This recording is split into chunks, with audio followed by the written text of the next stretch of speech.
BA part third के विद्यार्थियों, मैं doctor Neelam Paliwal, government PG college Jhalawar. आप लोगों को पता है कि फिर से वही स्थिति हमारे सामने आ गई।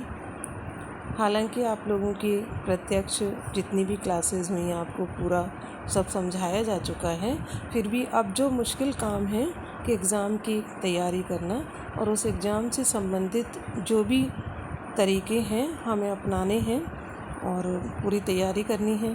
तो आप लोग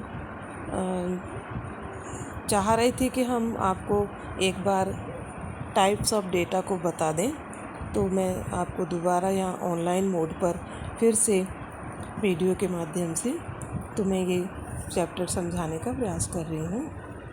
तथ्य संकलन के स्रोत। पहले तो तथ्य क्या है तो अच्छे से समझ लें।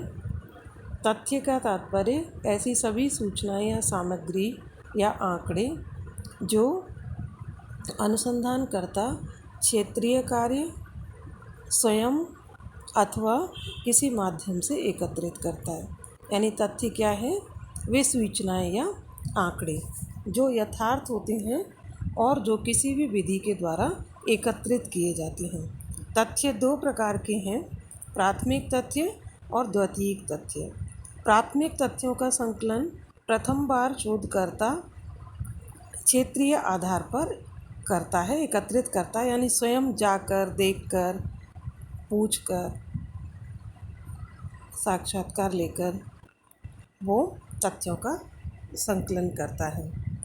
और द्वितीयक तथ्यों के अंतर्गत वे तथ्य आते हैं जिनका संकलन पहले से किया जा चुका है, यानी जो शोधकर्ता तथ्य संकलित हैं पहले से किसी किताब में, किसी मैगज़ीन में, किसी पत्र में, किसी डायरी में, किसी प्रलेख के माध्यम से जो पहले से मौजूद हैं और उनको उनसे पढ़कर या देखकर उन तथ्यों को एकत्रित कर रहा है। इसी तरीके से अब होता है स्रोत। तो स्रोत का क्या तात्पर्य है? स्रोत का तात्पर्य है माध्यम। तथ्यों का संकलन किन स्रोतों या माध्यमों से किया जा रहा है।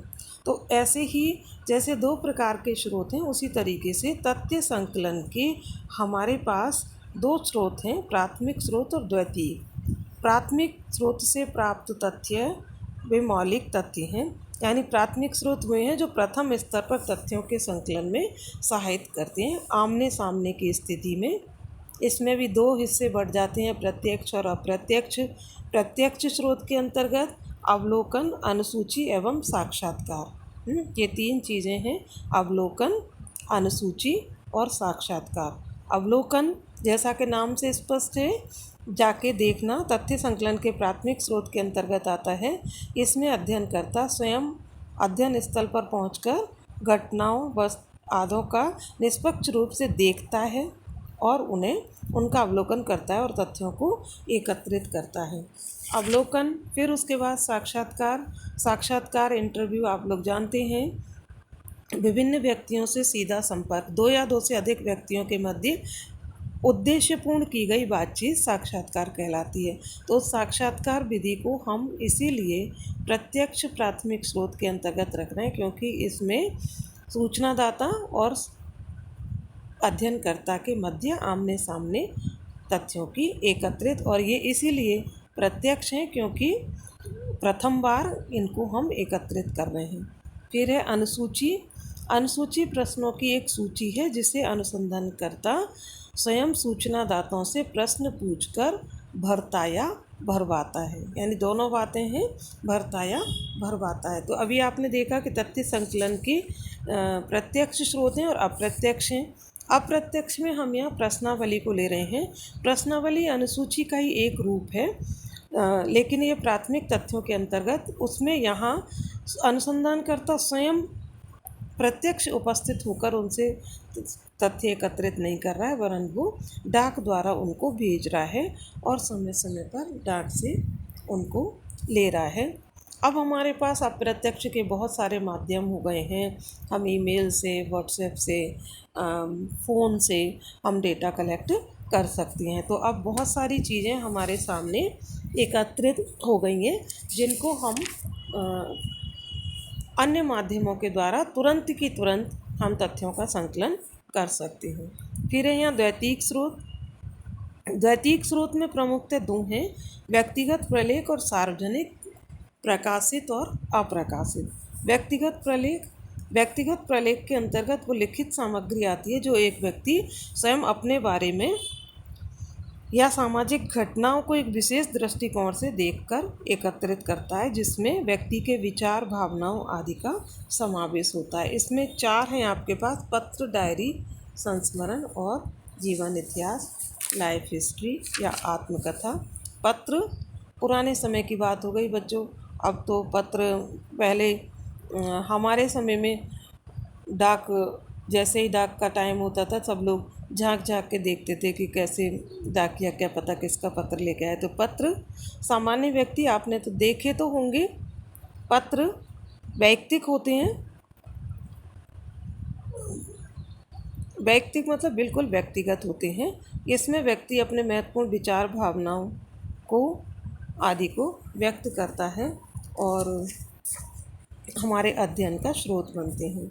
डायरी, कुछ लोग दिन प्रतिदिन की घटनाओं को डायरी के रूप में लिखते हैं, क्योंकि डायरी एक गोपनीय दस्तावेज है और व्यक्ति के रहस्यमयी बातों का पता लगाने की सहायता करती है।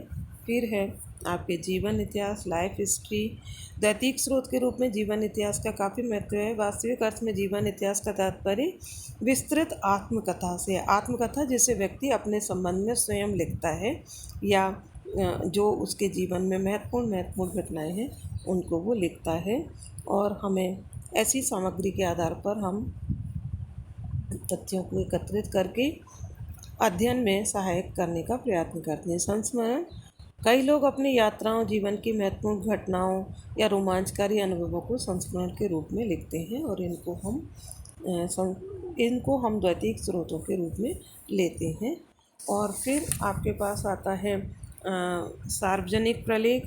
तथ्य संकलन के द्वैतिक स्रोत के रूप में सार्वजनिक प्रलेखों का भी बहुत महत्व है। इसमें प्रकाशित भी हो सकते हैं और अप्रकाशित भी हो सकते हैं। क्या हैं? पत्र हैं, समाचार पत्र हैं, जर्नल्स हैं, समिति और आयोगों की रिपोर्ट हैं, शोध संस्थानों के प्रतिवेदन हैं, आदि जो भी रिकॉर्ड हैं वो सब इसके अंतर्गत आ जाते हैं। और अभिलेख, पांडुलिपियाँ, इन सब को हम इसके अंतर्गत लेते हैं। तो द्वितीयक आधार सामग्री हमारे पास प्रमुखतः प्राथमिक और द्वितीयक दोनों स्रोतों से प्राप्त होती है।